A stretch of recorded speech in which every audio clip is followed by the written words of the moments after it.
कि जब मैं हद से आगे बढ़ गया था आशिकी में, यानी जिंदगी को ले रहा मजाक ही में, फिर मजाक ही में मिल गया सब खाक ही में, छू कर आया मंजिलें तो तन्हा था मैं वापसी में।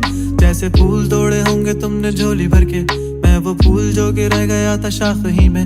जैसे ख्वाब ही में ख्वाब गाहे आँख ही में, पल से पल में क्या हुआ तुम रह गए बस याद ही में। एक सवाल मचलता है मेरे दिल में, कभी तुझे मैं भूल जाऊं या तुझे मैं याद करूं। तुझी को सोच के लिखता हूँ जो भी लिखता हूँ, अब लिख रहा हूँ तो फिर क्यों ना एक सवाल करूं। मैं इस सवाल से गम को बदल दूं खुशियों में, पर इन बेजान सी खुशियों से क्या कमाल करूं।